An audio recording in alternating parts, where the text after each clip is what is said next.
Welcome to the Jointery podcast, a podcast where we study the lives of study the lives of two dads trying to find the balance between the families, hobbies and work. This week on the Jointery we discover... Oh Jesus, dude, so good. Alright. My freestyling days are long over. Let's search for the meaning of life as it has never been witnessed before.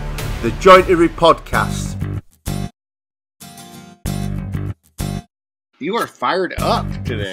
Fired up. Fucking A right I am, dude. Fucking hackers are getting super aggressive with me, and we're not getting along at all. Screw them. I'm coming for them. Dude, this is the second time in what? What was the last podcast we recorded? Last Thursday, right? Yeah, exactly. Yeah, so last Thursday, dude hit me up. Like, I was fired up. I was like, he didn't answer my video call. But This time, the dude's like, click the link. And I'm like, no, I'm not clicking any links. I'm like, I don't believe it's you anyways. So he video called me. That's crazy. I can't believe he did that. Yeah, and I picked up. I was like, let's go, bro. And his connection, to be honest with you, his connection sucked. It was honestly the most frustrating part of the call, other than the fact that he was trying to steal Luke in the garage from me. Besides that part. Yeah. So, dude is like on the phone. He starts like blasting me. He's like, "Motherfucker, you need to click that fucking link. This is me. This is who I am." And like, he had a thick accent. I don't know where it was from. I'm not even going to try to speculate because I don't want to assume that kind of thing. But, bro, he was coming straight for me. And I think it's the same guy because the last time he didn't pick up and I was like, I blocked him. So this time, he called me, and I picked up. Yeah. But then I still blocked him.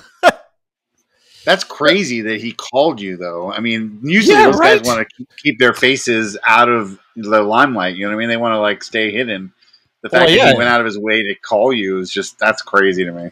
Yeah, now I have his face on my phone. So I want to find out. So it was the account that he used was Patriotic Flag Works.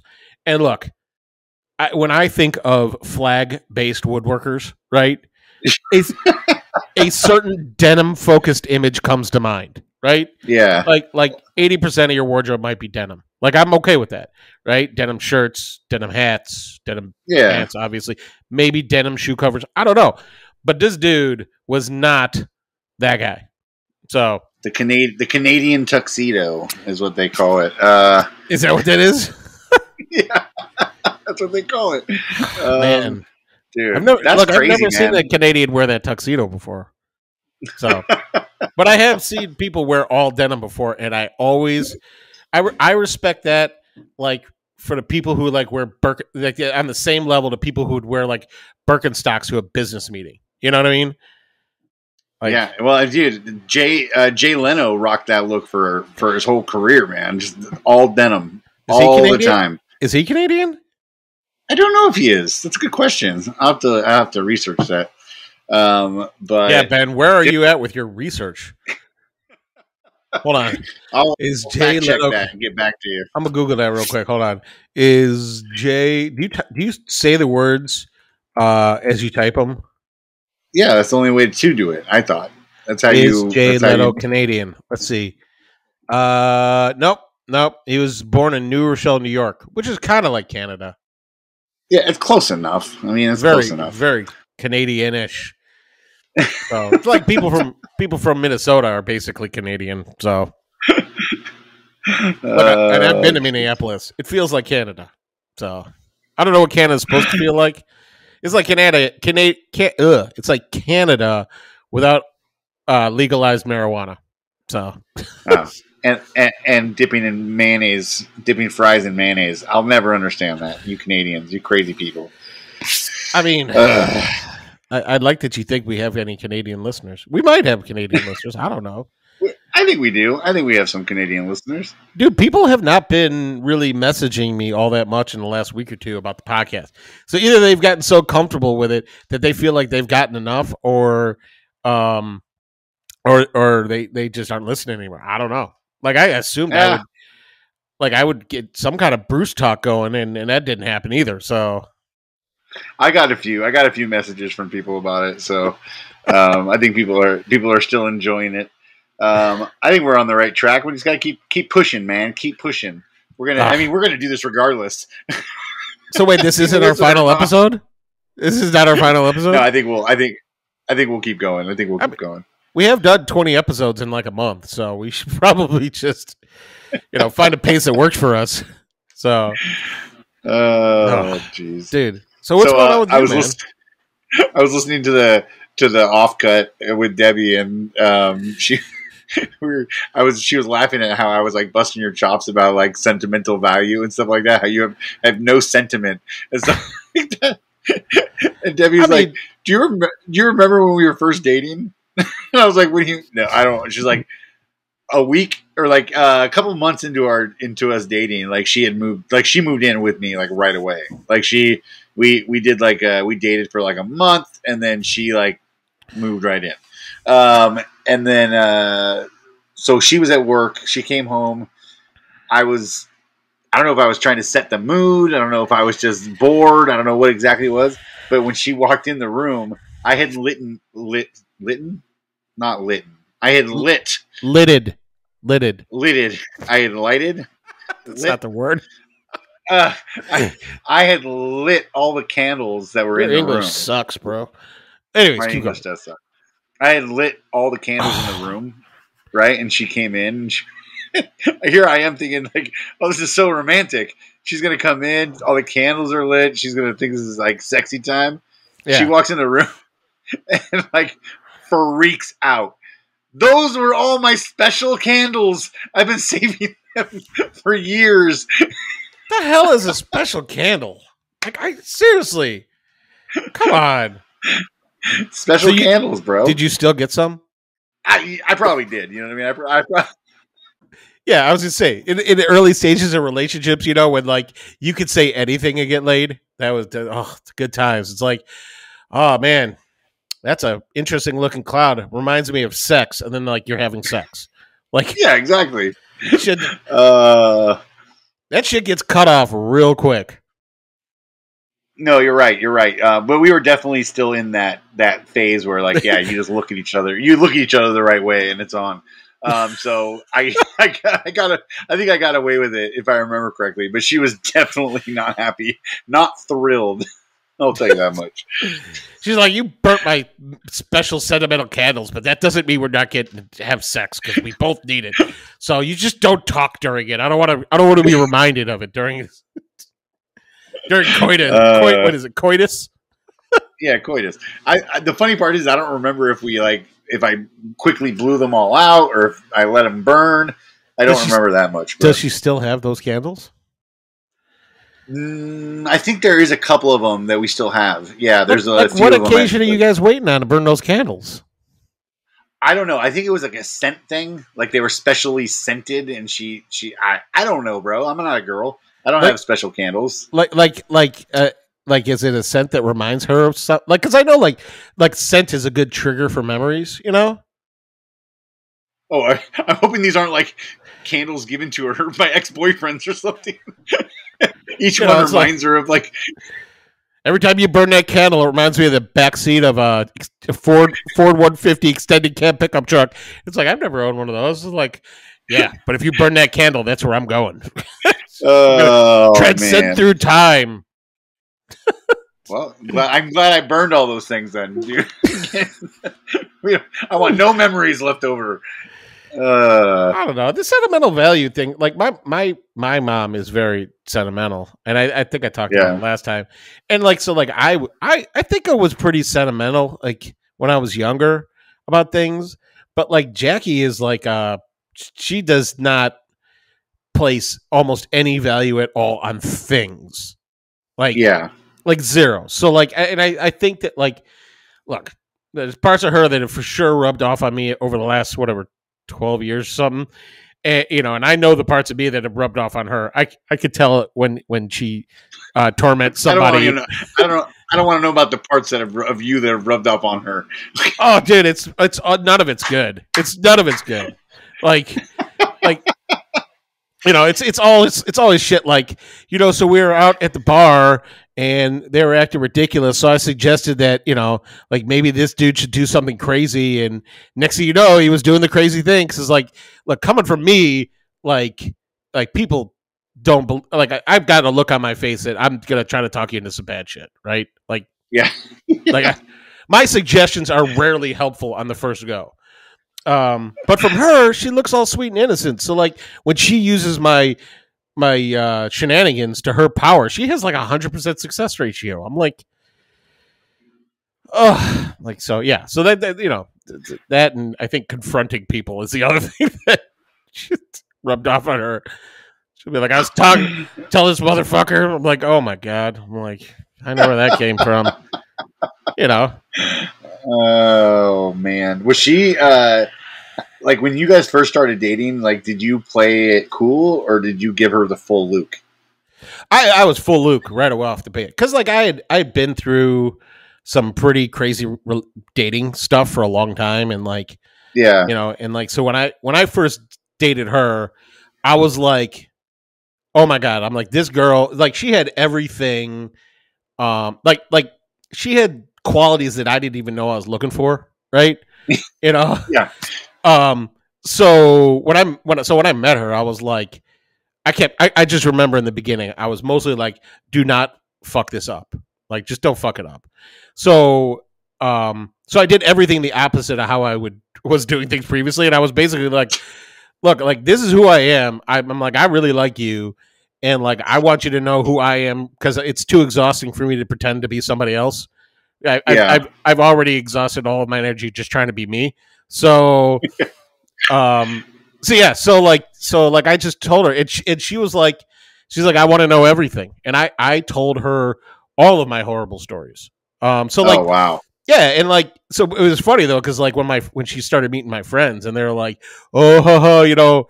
Like, you know, Luke, like, and they said, like, oh, you hear about the time that he did blah, blah, blah, thinking that they're going to, like, get me or something. And she's like, oh, yeah, he told me about that. And they're like, really? They're like, and then she'll be like, and he told me what you did, too. And they're like, oh, fuck. Well, here you are putting all your friends on blast. Yeah, they, like, look at me. I'm, like, finger guns at him. I'm like, good try, bro. I share my dirt with my wife, so we've both got something over you. So look, she can try to use that dirt to her advantage, or I can try to use it towards mine. But like, you're not getting this. That ain't happening. So that's crazy. Because I was curious. I was just curious because you are a lot to handle, man. I am. I was wondering if you went full Luke at the beginning because I don't know that most women that might scare them off. You know.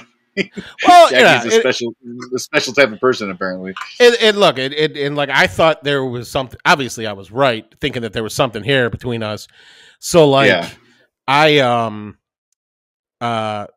like I figured like, hey, look, if she could really like the real me, I'm like, this could be the last person I ever go out with, which was exciting to me. So why did you like? Awesome. How long did you fake it with Debbie for until she figured out who you really were?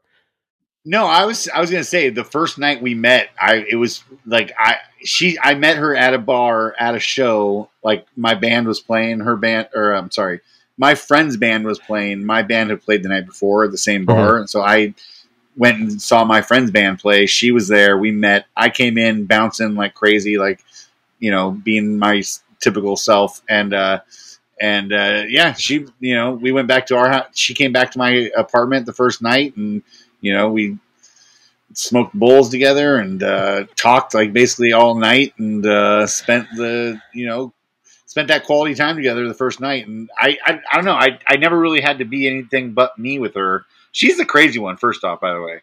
Her license plate says Crazy Deb. That's like her license plate. When I met her, said Crazy Deb. So I was the one who was like on the other side of it, looking at her going like, okay, I don't know if this is the girl that I can, you know, if I can handle her. See, the question. Yeah, that was the opposite for me. I was like, I can't go out with anybody crazier than me. Right? Like that's just a recipe because I tried it multiple times. And it ends up with you like, you know, bailing somebody out of jail or like, you know, picking them up at a bar because they drank all their money away and they'd gone over their tab and they need somebody to pay the tab or like crazy shit that like, oh my God, dude. I look back in my answer is yes days. Like I tried all those ones, you know, and I was like, regardless of the personal and mental results, I'm going to see what happens. And like, it was funny. My one of my best buddies, Chris, who I went to high school with and stuff, like he used to laugh because he would ask me all the time, like, bro, like, why the hell did you do that? Or like, why'd you get into that situation? And I really had no answer. So my running answer was, well, it made sense at the time. Right. And so like it went like that for so many years that he was just basically like, it's like, dear God, he'd listen to my story and he would just like look at me and be like, made sense at the time. I'm like, at the time, yeah, it made total sense. In hindsight, I could see the error of my ways, but you know, I love that that was the tagline that he just had to, you know, made sense at the time. Like that had been said so many times, it was ingrained into him. Made sense at the time, Luke. Yeah, it's it was like you know, like Homer Simpson's like catchphrase is like "dough," you know. Yeah, that was mine. It's like, well, made sense at the time. Like he was thinking about making like Live Strong bracelets at one point, like, you know, IMSAT. You know, it's like, you know, it made sense at the time. Like, no, it's funny, man. I had just come off dating like a crazy girl too, right when I had met Debbie. Like my ex-girlfriend was certifiably just crazy, and she was a stripper, and she was, you know, so I like it was going from that to meeting Debbie. Like I was like, ooh, do I really want to date another crazy girl? Like I wasn't quite sure going into it. Luckily, you know, Debbie's crazy, but not in a bad way. She's crazy in all the good ways, which is what you're looking for. Yeah. Well, it's like if you know what I mean. There is that saying about the sex with crazy people is just mind blowing, but like it's funny because like Jackie had told me, like when we first started dating, I started getting to know her. She's like, I know I'm pretty crazy. She said this a couple times, and I was kind of like, what's crazy about it is you don't know what crazy means. Like, like you want to know crazy, like. Let me tell you about this girl I dated who tried to stab me. Like, that's fucking crazy. Yeah, like, that's fucking crazy. And by trying to stab me, I mean she did. She just didn't draw blood. And she was like, what? So she stopped saying that. like every time she said that, I'm like, well, you want to know what crazy's really like? And then I'd give her one of the stories from my memory bank. And then she'd be like, well, she's like, I don't know. Or so I think like the key to success in any relationship is like it's the kind of crazy that you could deal with, you know. So yeah, exactly. You want to find that crazy that's just manageable. Yeah, and like look, you need a little crazy to keep things interesting, right? Like otherwise keep you on your toes. Yeah, like who wants to be in a situation that is just like boring and easy all the time and like just go through the motions? I'm like, I'm constantly throwing curveballs at Jackie. Like, yeah, dude, seriously, she she would be like an all-star goalie if she was, you know, like because she's so good at deflecting so many of my random shit I throw her way. Hold on, I gotta open the window. Elvis is dropping heaters in here, it's. Like he's preparing for the Olympic trials of dog farts. Hold on a second. Oh, Elvis. Like finally back to 100% from like that cold I had the other week, and like he's making my fucking nose run. I was gonna say, I bet you wish your nose was still stuffed up from last week, dude. People don't know this, but you can taste dog farts if they're strong enough. Like it's just. I was to say he does this thing where he follows me around everywhere, and I'll be like, "Get out of the way," and then he'll like take like 2 steps out of a room, and then he'll just stop there and block everything. And I'm like, "Bro, just keep moving! Like, come on!" You know, it's like he's always in my way. Yeah, he's just a big dumb animal too, man. He's just so big, dude. He's so dumb. Like, I don't know, man. You have 2 dogs. Like, you ever wonder like which dog is dumber? Like the answer is both. There is no right answer. No, I definitely do because Harley just drives me insane, man. She is just. I don't think she can learn. I don't think she has the ability to learn new things. Like, she just never listens, man. It's just like I can yell at her for like the whole morning about going and barking at people, and literally put her in the house, and like within like I let her out, and like within 30 seconds she's out fucking barking at people again. It's just like she does not learn whatsoever. That's why like the house we bought had the invisible fence, and like Jackie was like, "Do you want to hook it up?" I'm like, "Why? So we could fucking electrocute the dogs every day?" Like, they're too old. Like, if I put an electrical shock collar on Elvis, like he would like pee on the wire and then he'd be dead. Like, yeah, he's too old for that shit, man.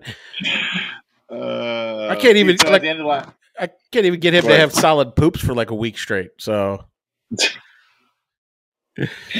At the end of the last episode, we kind of we keep missing this Tim turd works. We keep missing this interpretation or in translation, whatever you want to call it. Can Ben translate Tim? Does Ben know what Tim said? Whatever we're gonna call it. Are you ready for this? I'm gonna try, dude. I'm gonna do my best. All right, let's play this game. Okay, so give it a little warm up to the crowd here. Who obviously this is probably your first episode listening to the jointery, but Ben can't understand anybody with an accent that's not Southern. So it's partially true. So Tim recorded 4 words, okay, and then so I had to re-edit it, but he said, if I got this right, he says the word and then he says it in context of a sentence. And then he says, okay. So okay. So, but you're gonna have to try to guess it after the word first, okay? All right, of course, Let me see. Wait, hold on. Mute my mic so I don't give you the answer. Hold on. Okay, here we go. Okay, here's the first one. You ready? All right, here we go. Lake. All right. Do you want to hear it in a sentence? Yeah, I'd like to hear it in a sentence, please. Okay, here we go. Do you fancy laking? Do you fancy legging? Sounds to me it's like just fancy legging. I'm gonna go with a form of it's kind of like necking, maybe necking, like necking out. Do you fancy necking? Let's see how close. Let's see how you did, Ben. So that means, do you want to play? Do you want to play? Do you want to play? Like play? Do you fancy laking? Like playing? Do you fancy lecking? Lecking? Yep. Mm-hmm. All right. So I'm 0 for 1. 0 for 1. All right, hold on. Let me find the next one. Hold on. Do you fancy? Oh wait, here. There's more to it. Hold on. Do you want to fancy laking footy? Are you laking footy? Are you playing football? Proper football, not that stuff you'll not play. Oh, so it's a reference to playing like football or something. Yeah. You fancy lekke. Yeah. So it's like a leg. It's a reference to footy, probably. You fancy a lekke. I think it's more of a like the word play, like it's more universal. But all right. Here's the next one. You ready? Oat. Did you get that? Oat. Yeah. It sounds like he's saying out. Like let's get out. Okay. Ready? Have you got oat to eat? That means anything. Not out, anything. So like, out means anything over there. So have you gone out? Have you got out? Yeah, you got anything. Yeah, which means like, do you got anything? How the hell am I supposed to understand that? I mean, this doesn't even make sense. Look, to be real with you, Tim could be making all these up. I don't know, bro. How do they even understand each other over there? The words don't make sense. Dude, there's people in this country I don't understand. All right, here we go. Third one. All right. This end. It sounded like he said this end. Yeah, this end or this end or something. Yeah. It sounded like he said this end. That means yourself. How's this end doing? How are you doing? How is this end doing? Yeah. Like how you doing? I swear to God, they're just making up words over there. They're just making up language. I swear. They're just trying to make you look bad, bro. when they walk up to somebody, they just like say random fucking words to each other. I swear to God. I mean, I do the same thing. I get it. All right, here's the last one. Listen. Yeah.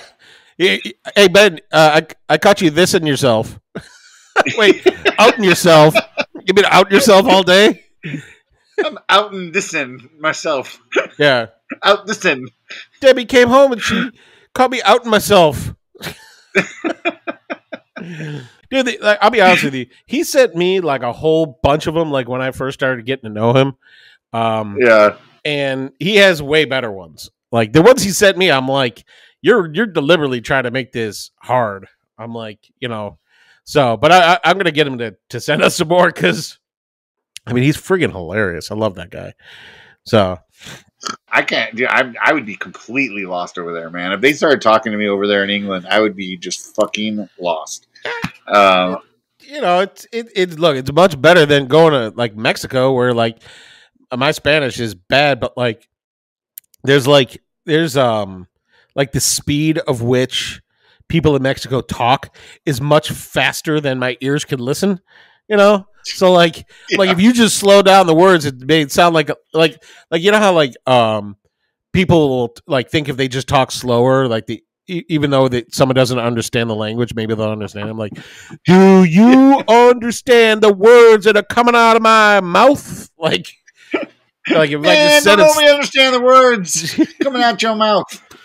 yeah, exactly. So I don't know. I think like if maybe they just talked a little slower, I get it. But I'm pretty good at least. See, because I got with my sales background, like I could generally read off of body language to kind of get an idea how conversations are going. Yeah. Yeah. Regularly, I'll I'll have buildings and stuff like that, and like this example the other day. So like, I was showing this ice cream shop to this group from China, right? And like the whole group came in and like they saw me and like there's like 4 of them and plus the broker, right? And they all looked at me and they're like, we don't speak English, right? And I was like, okay. So like, but like I was looking at the way they were talking and like I was watching them when I was talking. And like at one point I just started talking to them directly. And I'm like, then he started answering to me in English. I'm like, yeah, I thought so, dude. Like I knew you understood what I was saying. Look. I'm just trying to shoot it to you straight. Like, you don't have to pretend you don't speak English. I'm like, I knew you guys spoke English. So I don't know, dude. That's why that's what those hackers have such a hard time with me is because, dude, I told you in commercial real estate, it's not a matter of if somebody's going to try to screw you over. It's when and how. So I'm always looking for people trying to screw me. And like I'm not throwing out an open challenge for everyone to try to get over on me. However, like this, I have more wins than losses in this category, and so yeah. Man, it sounds like a technique too, like a little like bit of a negotiating technique. If they come in and they pretend they don't understand you, they can get away with, I didn't understand what you were talking about, kind of thing, it's more of like, I think that what like typically when I see it, it's like they have like a little sidebar conversation, but it's in front of me, and they're talking about the property, and they're talking about the deal, and they're talking about the details. The thing is that like certain things like numbers, right? You can tell when people are talking about numbers, right? Yeah. And if somebody's talking about a number, I know they're probably discussing the price or how much things cost. And generally speaking, most people don't talk about that in a positive way. Like, oh, thank God it costs so much. Or like, this is exciting how much this costs. So I just assume like, there's a high probability that they're talking about numbers and that they're complaining about it. And so so when I hear that, I'll just start responding to them in English.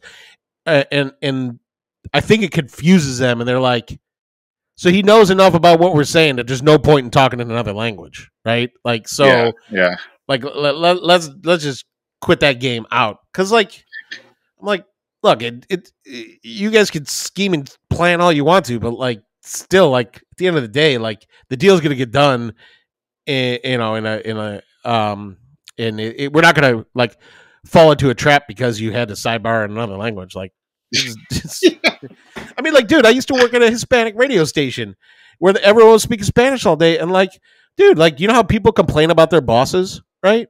Oh yeah, like at work, they would do that like right next to me, right? And so like two people would be like, and I'm here like, Hefe this and blah blah blah that, and like I can see him glancing at me, and I'm like, look, guys, if you seriously want to talk about me, I'm like, you could go ahead and do that. I know it's completely natural, but don't do it right in front of my face, please. And then like they just kind of look at me like, does he know more than he's saying he knows? Because that was spot on, So I'll just blast him, and then they just leave me the fuck alone. So, dude, when I used to work at the Improv, the comedy place in Brea, California. Not that matters, but and I worked I started off as like a doorman. You know what I mean, like taking tickets and whatnot, and then I worked my way up. Started running food, and then the sound guy quit, and I eventually became the sound guy of the club and whatnot. But while I was running food in the kitchen, all the cooks are, most of the cooks, not all of them, most of them were Hispanic, and like the head cook and like the two line cooks were both Hispanic, and they used to always, when I'd come in, I'd hear them all talking, right? And they'd come in and I'd hear the word Chivo, right? Mm-hmm. And then they'd be like, da-da-da-da-da, Chivo, da-da-da-da-da, Chivo. Every time I walked in, and I was like, what the? There's no way it's a coincidence that every time I walk in, they say this, they start saying this word. So I went in, I finally asked one of the guys, one of the, other food runners who was Hispanic. I was like, okay, every time I walk into the kitchen, they keep saying Chivo, Chivo, Chivo, Chivo. And I guess it turns out, like, I might be butchering that word, but they turned out it meant like billy goat. And I think that's what it means, like a billy goat. And I at the time had a really long goatee that 4 or 5 inches down from my chin. When I learned what it was, I said to the guys, like, "Are you guys stop talking about me? I know you guys are talking about me." And he's like, "What?" He's like, "Yeah, you call me Chivo because my," and he's like, "Oh," and they all started laughing. And like after that, like that was like my nickname from that point on, and they would just call me that. But it was like that's the way they were like making fun of me for months and months, and I just didn't know it. It's fucking hilarious. Dude, I'm obligated to ask this now on behalf of all of the tens of people who listen to this podcast. Okay. Are there photos of you in this really extended long goatee? Oh, I'm sure. I gotta find them though. Yeah, I have pictures from back then. Somewhere. Oh God, I really need to talk to Debbie. I bet you Debbie has like a vault of embarrassing photos of you. Oh, I have tons, man. I have a bunch of photos that are embarrassing to me, dude, for sure. Oh. I went through a lot of different hairstyles when I was playing in the band, dude. A lot of different hairstyles. Were you just test driving them, or like what were you doing? Yeah, trying new looks, trying different things. You know what I mean? Like we changed styles from band to band that I was in. I would have to change my look. You know what I mean? At one point, I looked like, I don't know if you're familiar with the band Motley Crue or not. But at one point, I looked like Nikki Sixx, the bass player. I had the full-on hair, like the big, like crazy hair, and like the small little flavor saver. Yeah, man, I went for it. I was a fashion icon, or whatever you want to call it, back in the day. Yeah, what happened, bro? I don't know, man. Now you only wear clothes that were given to you. Only free clothes. I only wear free clothes. People look at me like, why is he wearing that outfit? Because it was free, damn it. How many radio station T-shirts do you own? Oh, dude, when I worked there, oh my God, my whole closet was like 85% radio station T-shirts for sure. Oh, giveaway shirts, bro. I had Lakers shirts, I had Clippers shirts, I had anything free. That's the funny thing about T-shirts, right? T-shirts you want to give things away. You want people to line up for something. You want people to show up for something. You tell them there's going to be a free T-shirt, and you will have a crowd of people, no matter what it is, dude. You do offer that free T-shirt, and people are lining up like you're giving away money, dude. And it could be a guy like me that wins, and you could have only a medium shirt, and he's still taking it. Yeah. Oh, we only. Yeah, that was the funniest part about. These promotion things, we'd order large and medium, and that's it. And like people, it doesn't matter. Like you said, guys who were like clearly triple X's would line up and be like, "I'll take a free T-shirt." Like, what are you gonna do with that? I used to see like homeless people rocking their T-shirts for the radio stations I worked at. Man, it was like, oh God, and like the rock station. There's a rock station here that used to be called the Loop. dude, like anybody wearing a loop shirt was looked like they had a car on blocks in their front yard, if you know what I mean. Yeah. There was a guy who, around the corner from the radio station at ESPN where I worked at, there was a gas station, and on the corner, the same guy would sit, right? He would just sit there all day, every day. And he was just, I don't know what his deal was. Like, he was obviously, he might have been homeless, or he might have just been like, that's kind of like what he did. Like, kind of, I don't know. But he would sit there, and every time I would drive by in the work vehicle, I would toss him something. You know what I mean? Like some piece of swag or whatever out of the truck, because we had always had a bunch of crap. And one day he's like, I want a t-shirt. And I'm like, look, bro, I'll give you a t-shirt, but I want to see you wearing it every day. Like every time I drive by, I want to see you wearing that t-shirt. And dude, no bullshit. He wore that shirt that I gave him for months, dude. Like every time I drive by, he was wearing that shirt. It was like a fucking billboard. It was like our personal own billboard right there on the corner. Oh, man. Dude, it's crazy how thirsty people get when you're doing giveaways at radio station events, though. Oh, my God, man. They are aggressive. Like, they feel like if there's something on the table, they're entitled to it, you know? I'm like, yo, like, we're giving these away as part of this promotion. And they're like, no fucking interest in your promotion. Just give it to me. I'm like, God damn. Yeah. And it's the stupidest stuff, too. It's always amazing to me that people want this stuff. It's like the fucking keychains and T-shirts and lanyards that – what the hell? When are you ever going to wear a lanyard that says ESPN LA on it? Like, when are you going to walk – are you going to just walk around rocking that? I don't know. I don't get it. Like, but people want it, man. They're looking for that sentimental experience, Ben. They see, you know, they're like, oh my God, I it means so much to me. I met this goat looking guy who had Motley Crue hair, and he gave me this T-shirt. Now I have to wear it for the next 10 years of my life. Do picture me with jet black hair that's up like 6 inches above my head. Like I need to see this. Guy liner, bro. I used to rock the guy liner. Guy liner? And yeah, that's what they call it. Eyeliner, but when guys wear it, they call it guy liner. And I had the black nail polish. Dude, I was the full look. I had the full look going. Did you get like enjoyment like when you would walk into a place? Because you're a tall dude, like, and they see you and they're like, you're all like rockered out, like, and they're like, oh, don't look at him, like he's crazy. Like, did you enjoy that? Because I know you had to get looks. Oh, dude, definitely. I purposely dressed in a way to try and get as much attention as possible, obviously. I enjoyed it. I enjoyed that whole aspect of it, but it was fun. People looked at us like we were fucking nuts, dude. And like, now you rock the the dad camouflage. Yeah, you know, the dream died, but you know, it's still fun. How did your parents feel about you dressing like that? I don't know. I mean, my parents always lived out of state, so I mean, I don't think they ever really saw me in my full. I mean, they might have seen pictures and stuff, obviously. Oh, so this is after they had already moved.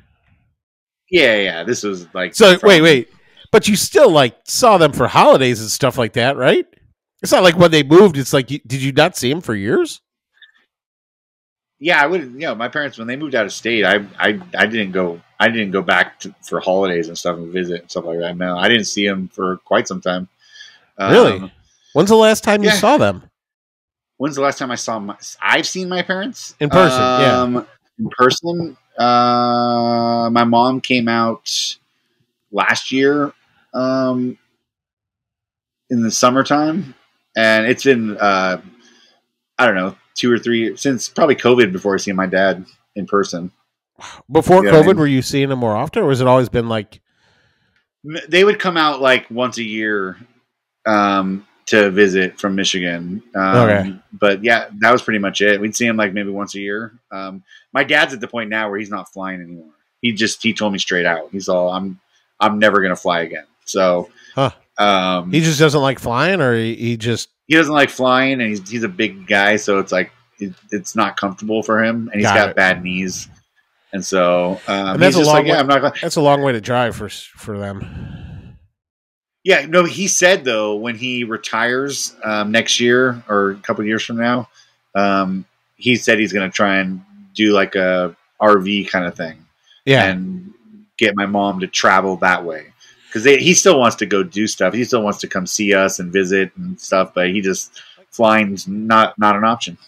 So like has he seen been with your kids in person only a handful of times? Yeah, he's only met Frankie 3 times, I think. Yeah, 3 or 4 times, I think. Maybe 3. Look, I know what my mom is thinking right now listening to this. Dude, man, I mean it's a different situation for me. I mean, it's rough. It's rough when you live across the country from people, man. When you're not next to your family, you got it made, man. You got everybody right around you. But yeah, that's not the case for us. Man, you don't know how you got it until you hear how someone else has it, So yeah, because it is nice to. I can imagine it's not for you. You're always constantly dropping your kids off at mom and dad's. Dude, if they even the hint that they want to see the kids, I'm like, well, mandatory visits 2 nights. So you want to meet me halfway, or am I driving them all the way? So yeah, I would love that. I would love. We have Deb's mom here, so I mean, she gives us some. She helps out tons, so that's nice. But I would love to have a spot to go drop the kids off for the weekend. That'd be great. Oh, dude. The best part about that is the waking up that Saturday morning that the kids aren't there. Oh, bro, it's so relaxing. I bet. It's they have sleepover at Gma's, right? Yeah, every once in a while they do. They're but not as frequently as your kids do. It seems like your kids are never home. Yeah. I mean, look, they have they're semi-professional, so they're on the road a lot for their games, Look, and the whole absence makes the heart grow fonder. Look, fucking beat it. I'll miss you. I promise. Don't get me wrong. I like hanging out. You got anything else on your list? You got anything else on your list? I have no list this week. I'm just freeballing it, bro. Honestly, I was the only thing I really had was the Tim thing. So, way to do some research. Well, the podcast kind of snuck up on me because, we're trying to do it earlier in the week so we could pre-release to our Patreons or patrons, whatever the fucking hell you want to call them now. So it's Tuesday. It's what have I done this week? It's by Wednesday, usually I'm like, oh yeah, I gotta come up with some shit to talk about. Yeah. But no, it's plus I've been totally distracted with these stupid ass hackers trying to get me. I feel like maybe we shouldn't be putting out 2 episodes a week. We might be running out of things to talk about. Dude, screw that, man. Let's just keep going. Look, it's. I think we could talk about almost nothing, and people will be as equally entertained as when we think we're doing our best stuff. So isn't that usually what we're doing, anyways? No, yes. I did want to ask you because you everybody knows how much you're getting a kick out of this whole Bryce and my collaboration for the Maker Collab. Awesome. And you trolled me about it today. You trolled me today. I did. Put my mallet right there in the picture, and I'm like, oh, my mallet. I'm like, oh, god damn it, it's this fucking stool again. I'm like, how can I get Luke to pay attention to this reel? The best part is that Bryce is Bryce. I mean, obviously he listens to this podcast. He's heard us talk about how this all went down, and he's like Bubs in the sense that I don't fucking care. It's happening now, and I'm all in. Fucking let's go. Yeah, which I love. Yeah. So good, man. He's loving it. He started a room today on Clubhouse called. So it was something like, "It's Luke's fault we're doing this," or something. I forget exactly how it was labeled, but it was pretty funny. I saw that Clubhouse room pop open, and I wanted to jump in, but I was in the middle of fighting a fucking hacker, so I was like, Little bastard. I feel like somebody needs to create a comic book of you and your adventures of fighting hackers. You know what I mean? Like some sort of like Jesus. No, but I wanted to ask you, how's Dave? Are you guys completely done? Are you guys with your Maker Collab and your MFBJ? Whatever. Yeah, dude. Like people are lining up to order it, which is crazy. But yeah, so we are. So the jig is done. I've tested it. It works great. Yeah. I'm working on some calibration issues with my printer right now, so I'm trying to because when I printed it, we made it where there's a spot where a 1/4 inch bolt goes into it, and I measured the bolt and it was too the bolt was too small or too big for the hole, and so something's up with my printer, but generally speaking, it works, and we made some improvements to it, and that's great. I think we got another week left or something, so we still got to we're testing it. We're trying to test it with all the other brands of track saws. Which, by the way, I found out that Ryobi is coming out with a track saw because one of the people hit us up and was like, "I have a pre-release model of a Ryobi track saw." Oh wow! And we were like, I mean, it's not surprising they're getting in that game. I mean, why not, right? They make every other tool. Why not have a track saw? Isn't Ryobi owned by Rigid? Probably. Yeah, they all are. A lot of those companies are owned by the same company, the umbrella company, and I don't remember if Rigid has one or not. So I don't think Rigid has a track saw. I don't remember seeing it, but look, when Dave did his reel the other day, when he was listing them all off, how many different ones there were, I was blown away. I had only heard of a couple of them. There was a bunch that I had never even heard of. Well, and and I'm glad I talked Dave into letting us sell this, because I'm like, dude, honestly, we've probably had 20 people hit us up about this, right? Yeah, and they're like, I want to buy this, and I'm like, so we're gonna sell it for $10, right, as a digital download, and so I'm like, Dave, I'm like, every time somebody buys one, we get a nice cup of coffee. I'm like, what's wrong with that, Now, if we sell 50 of these, I'm gonna have to hit them up and be like, "Yo, what do we do about this tax situation?" Now I'm a tax liability. But dude, for you guys, I'm hoping you guys sell 100 of them. I mean, geez, dude, that's such a great idea. It's such a great idea, dude. I'd be very surprised that if you guys didn't sell more than or didn't sell quite a few of them. To be honest with you. It's a very specific person who's buying this thing. It's like somebody who has a track saw but does not have an MFT table, and they have a 3D printer. A lot of people. But then they also have to have a 3D printer.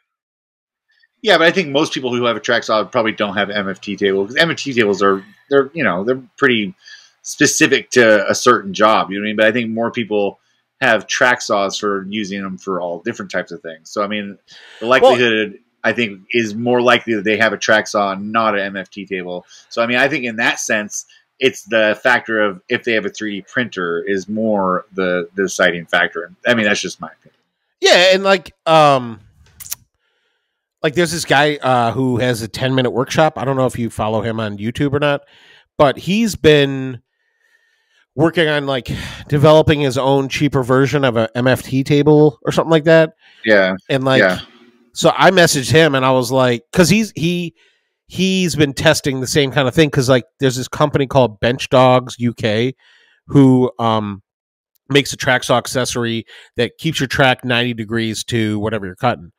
So they have come out with their version of the same jig that moves the track up and down. And but their thing is still it's still a few $100, and I was like, hey, you want to test ours? And he was like, well, honestly, he goes, I don't have access to a 3D printer.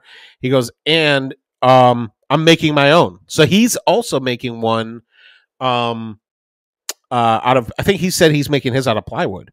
So he's making his own track saw thing, which is really interesting to me. I want to see how he does it. Are you guys excited about the possibility of other people taking your idea and doing things in their own sense, like creating different versions of it or adding to it, or like I'm hoping somebody takes it and makes their own track for it, right? Oh yeah. I think it's totally doable, and I think that's something that would be pretty cool.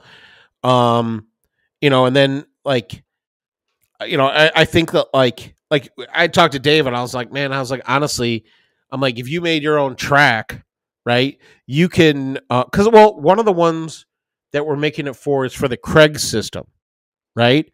And the Craig system, you could use any circular saw with their adapter, right? So okay, that's what I was. Yep. So like for us, we're like, well, look, if you bought that adapter with the track, I'm like, there you go, right? So yeah, it's pretty cool, dude. I'm pretty excited about it. Honestly, though, like most of the conversations we have, because I talk to Dave a lot, also. But most of the conversation we have, I'm just trying to pitch him new ideas, right? He's like my one-man Shark Tank, right? So like I'm always like, okay, how about this idea? How about that idea? It's like today we were talking about trying to revolutionize sandpaper dispensers, right? Or like sandpaper storage solutions, Oh, okay. Yeah. Because like that's something we were talking, because like his shop is pretty small and he's always like, I got to go up, right? He's like, I can't use any more wall space. And like my shop is similar like that. Like I just put way too much shit on the walls. So now like I need to find alternative solutions to things. And like, so like one of the things, like, dude, I have too many ideas is the problem is like, so one of the things is like a ceiling mounted system, and then I'm like, okay, well, if I do that, right, what else could I put up there? Right. Yeah. So, which is eventually you'll have all your tools just up in the eaves on pulleys and stuff. That's what I'm assuming. Dude, it's gonna be like Tony Stark's workshop, man. Like you're gonna hit a button and all of a sudden like a track saw will drop down and be like perfect, and then you push it and swing back up. I was honestly the first idea I pitched him was I was like, can I make it so I could say, like Alexa, shoot me 80 grit, and then Alexa would shoot across the shop a piece of 80 grit sandpaper. Right? Like the discs. That'd be cool if you created a disc shooter, a sawdust disc shooter that could shoot the disc across the room to you. Right? How awesome would that be? Like, dude, if I could, I could find a trajectory where I could even try to catch it with the sander. Like, how dope would that be? It'd be like when Captain America gets his shield and it comes back to him, right? Yeah. I'm trying to talk Bryce into selling this thing as well, this stool. He still wants to try and give it away. I'm like, come on, Bryce, dude. Not that you're going to make a ton of money on it, but you could at least sell the plans. You know what I mean? Somebody might want to buy it from you. You know what I mean? Like, look, you don't have to sell it for a lot. Look, here's the thing, okay? What I've learned about this whole track saw project is that people who respect what you're doing come to the table assuming they're going to have to spend money, right? Yeah, exactly. They're not like, oh, thank God I'm going to get it for free. Like at no point have I told people like, hey, I'm going to be selling this, and they'd be like, well, I'm out then, right? Like they know, like especially like quality digital files, like they know they're going to spend anywhere between $2 to $3 to $10 to $15, depending on what it is, Yeah, when you guys did your live with Christy and Nick, your guys' Maker Collab live, I mean, I was in the audience watching, and people were just going crazy. Take my money, my money now. Like they want to buy this thing. Like so, yeah, you guys are definitely on something, and I think I'm glad to hear Dave's looking to actually monetize it because I can't believe I'm surprised he's willing to do it. But like, look. To me, right, I fall back to my grandfather had this saying that he told my dad, which my dad has told me, and it's like, hey, there's money on the table. Take the money, right? Like, there's money there. Just take it. Like, so look, I can give it away for free, but I don't know if that provides any. Look, nobody's going to miss the $10 more than they appreciate the product. Yeah, exactly. It's worth the money to them. Plus, if they pay $10, their likelihood of printing it is higher than if they get it for free. Yeah, exactly. So, yeah. All right, man. Well, let's wrap it up. Let's do our shout outs. Let's do our shares. Has it been an hour already? It's damn well close. I feel like this 57. I feel like this podcast we got hit on a lot more serious notes. Because I came in firing. Yeah. Oh man, they can't all be funny, man. I mean, why not? It's a comedy show. I'm just kidding. Yeah. All right. Well, let's do our shout outs. I got one this week, and I am going to do it right now. Go ahead. My shout out for this week. My shout out this week goes to Adrienne at Hickory Homestead Creations. That's a good one. She is not only super talented. She's doing something really special that I'm really excited. I wish I could go to it, but she decided to create her own like maker camp kind of situation at her farm. She's putting on her own thing called Friends on the Farm. It's going to be July 29th through the 31st in New Paris, Pennsylvania. She actually has a farm that they're going to be basically painting the barn. There's going to be people out there foraging. There's going to be, all kinds of cool things to do. People are going to be hanging out. The food is, you buy a $25 meal pass, and that covers you for the whole weekend. There's plenty of space out there to camp and whatnot. So I just thought that was really neat, and I wanted to shout that out and give everybody the opportunity to go check it out. Friends on the Farm. Go to Adrienne's page, Hickory Homestead Creations, and you can check that out. And I think the website, I forgot to write down the website, but if you go on her page, I think there's a link to the website where you can start reserving spots and whatnot and buy your food pass and all that. So that's incredible. Fun, dude. I wish. Yeah, are you gonna? Have you thought about trying to go out to that? I have thought about going to that one. I don't know if I'm going to be able to go this year just because I'm already planning 4 maker trips, right? Ugh. So to add a 5th when I did 0 traveling 2 years ago, it's a bit much. I'm trying to ease into it. I want to be present in all these. So and the thing is that like Adrienne has become good friends with my mom, right? So like that's a great pairing right there.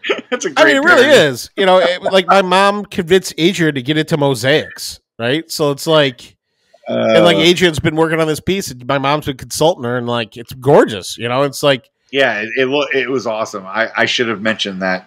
It turned out really nice because my mom listens to this podcast. She'd be like, I can't fucking believe Ben denied me on my shout out. I didn't know your mom was helping her. That's hilarious. That's awesome. Oh, yeah. But yeah, that mosaic she just put out looked beautiful this week. Yeah. All right, who else you got? That's it. I just got the one today. I got the one shout out for Adrienne, and that's it. Moving on. I got 2.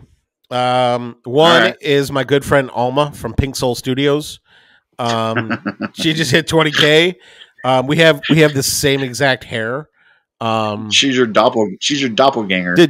She could be my sister. Like if I wanted to know what I looked like as a woman, like it's probably pretty damn close to what Alma looks like. Yeah. But it's funny because like people love the video that we put out this week. And I'm not going to spoil it on here, but we both ordered a few things recently so we could do another video or two. And it's gonna be ridiculous. I can't wait. Are you going with my idea we talked about? Don't ruin it, but is that what's happening? It might be. I think we'll talk about it afterwards. Because honestly, I've had a lot of people message me and like, you need to do this with Alma, and you need to do that with Alma. Yeah.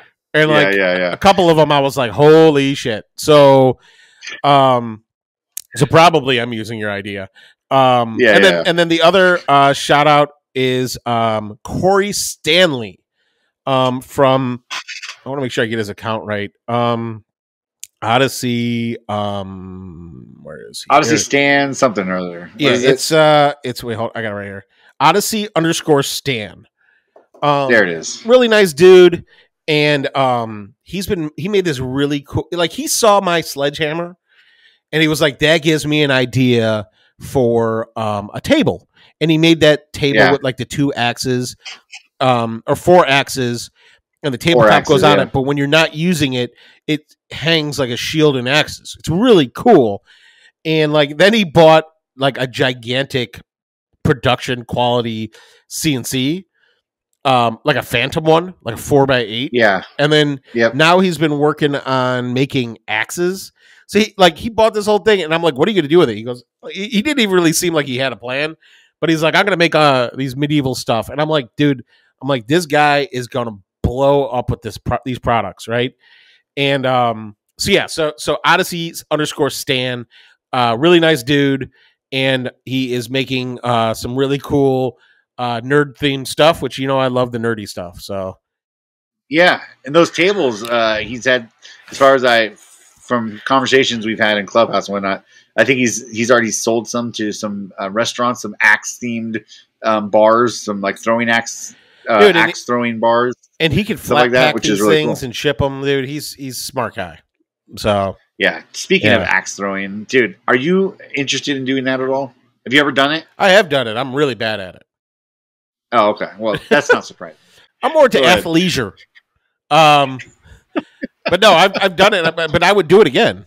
Like, well, when you come out to visit me, hopefully by that time, I will have my axe throwing setup going, because I talked to Debbie about it, and she's in. So really? It's because of Cory and his whole axe table thing.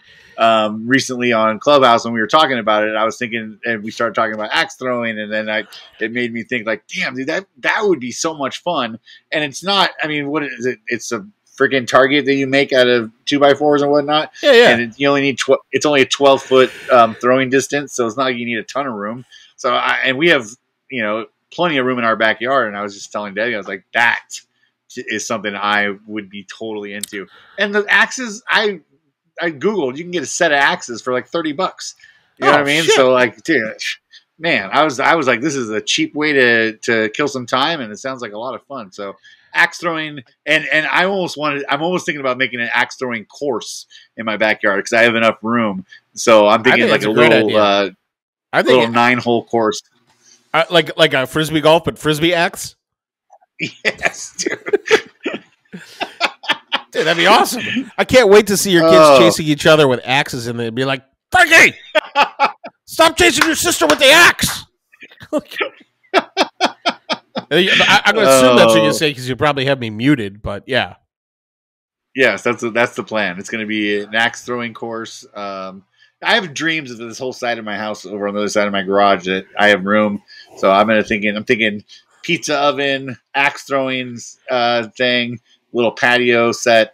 So yeah, that'll be in the future. So hopefully by the time you get here, it'll be all set up. I hope so. Otherwise, you're going to probably make me help you build it. Maybe that's what I should do. So here's the thing with the axe throwing. I just bought the 2x4s today. Yeah. We're here to work. Yeah. I know you came all the way here from Chicago, but now I'm putting you to work. You flew for 5 hours, and you brought your whole family, but there's the drill. Let's go. Which I would love. Remember Remember these Montana tools that you had sent to my house? Now you get to use them. Wait, I got one more thing I gotta mention. So I'm a part of the Maker Challenge Central. The artist challenge that they're doing right now, and we're doing this epoxy wall art challenge where people basically have to make something that hangs, and it has to be 25% epoxy or more. And it's a really cool challenge with a lot of fun prizes. I myself am a judge along with Keith Deason and Esme from I forget her whole account name. I should have probably Esme Art by Asmita. ASMITA. So it's ASMIS Art by Asmita. So she's a really, really wildly talented epoxy artist. And then Keith Deason is my my partner in ridiculous builds. I mean, he's making this like medicine cabinet with a like light up epoxy cover thing. It's incredible. So is that what that is? It's a cabinet? I thought it was just like an art piece, but it's an actual cabinet. That's pretty cool. Like he's gonna have his first aid shop stuff in there. So oh wow, that's neat. Yeah. Plus, I think he's gonna have some recreational medicines in there. Potentially, maybe it's a whiskey cabinet too. I don't know. But look, it's Keith Deason, so he did this whole freaking thing that I would do on a CNC. He did it with a jigsaw. And he was like, oh, wow. I asked him about it. He was like, oh, yeah. He's like, people need to respect the jigsaw as a more legitimate tool. And I'm like, says the only dude who knows how to use one, apparently. Like, Jesus, Keith. So I like the jigsaw. That's a underrated saw for sure, 100%. It is. It's underrated on my shelf right now. So. No, it's under things on your shelf right now. Yeah, it's under the things that are higher rated. Dude, I got it on this really high up shelf right next to my circular saw. I'm like, you guys could come down when I don't have any better ideas. Yeah. The discarded tools, nothing worse. The land of forgotten tools. Yes, the land of forgotten tools. Yeah. That's cool, man. So that thing you created, I know you're a judge, but the thing you created was pretty epic, dude. That stained glass, dude, it looks so good. Dude, today I'm supposed to get the chain and the hooks to hang it. And I think my plan is, which is perfectly ridiculous, but I think I'm going to put the hooks up in my shop, but I'm also going to put the hooks up in my office so I could move it back and forth. Like, so it could be in my office during the week, and on the weekends I'll bring it out to the shop. Hey, why not? Why not? I mean, dude, I tried to get you to do with your helmets, which you still haven't made your helmet rack for, but I told you should carry that back and forth as well and have them displayed in both your shop and your office. Dude, I don't know, but this, dude, I spent almost 4 hours pouring epoxy on this thing. And like just working really hard to get the colors right, and like, dude, I think I nailed it. So yeah, it looks great. Everybody's pumped. So yeah, as they should be. You killed it, bro. It looks great. So, and I've seen a couple of things that other people are working on. Dude, this is a good one, man. So if you listen to this and you do a work with epoxy, you should definitely check this out.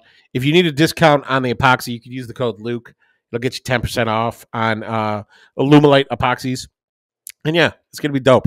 So get after it, people. Nice. All right, guys, do us a favor. If you guys want to share this podcast amongst all your friends and family, because we're trying to get this thing to blow up. And we got to get Luke some new sponsors. So yeah, let's if you guys want me to go full time, like I want to go full time, so that way I could just deal with internet hackers instead of everybody trying to scam me all at the same time. That'd be all right. But we got some Patreons to thank. Oh yeah, we should do that. Yeah. Do we have any reviews while I pulled up the Patreons? I have the list right here. That's what I was going to ask. I was going to say no reviews this week, but if you guys want to, we'd appreciate any 5-star reviews on Apple.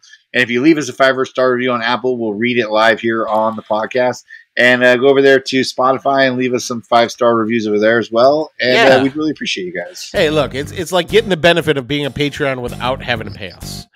There you go. If you want to be mentioned every week, here's how you do it. You go to Patreon. There's a link in everything Ben posts. Because, again, money's cool. All right, so here we go. First up, Kyle from Footwork Woodworks. Matthew Gerard from the Wooden Mustache. Lee Oman from Regal Street. Oh, dude.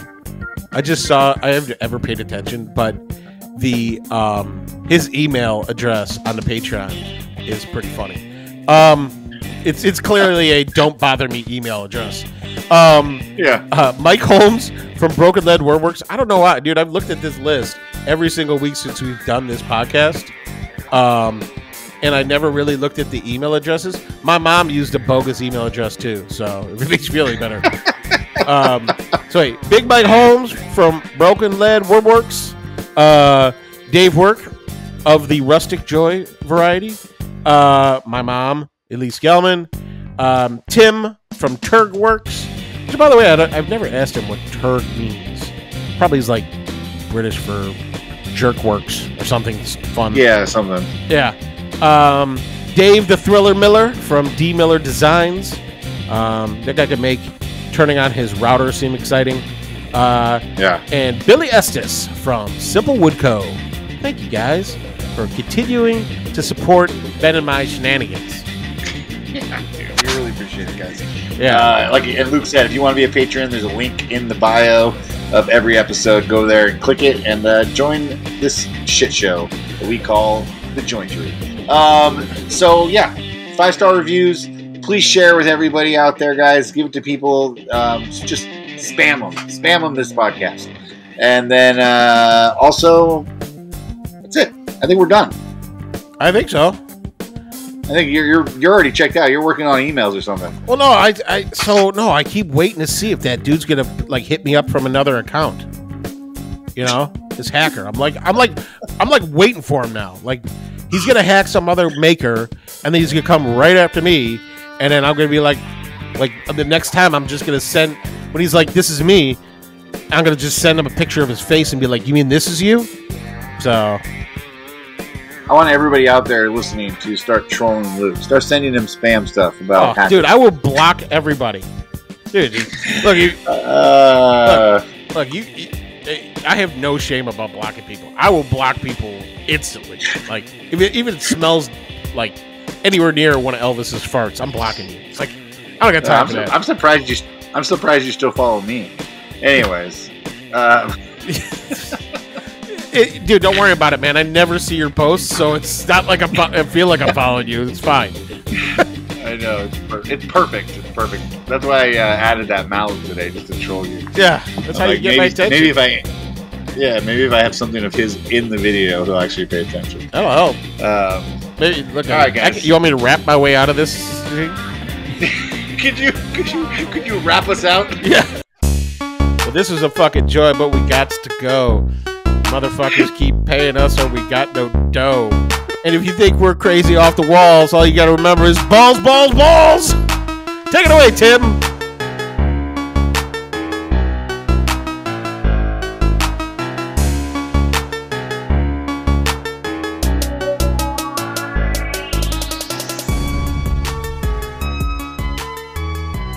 This has been a ConMan Creative production.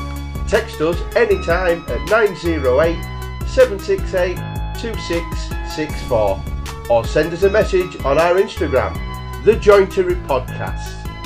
You can find Ben at Conderosa Creations or Luke at Luke in the Garage, everywhere that social media is sold. That's garage, not garage. Say it properly.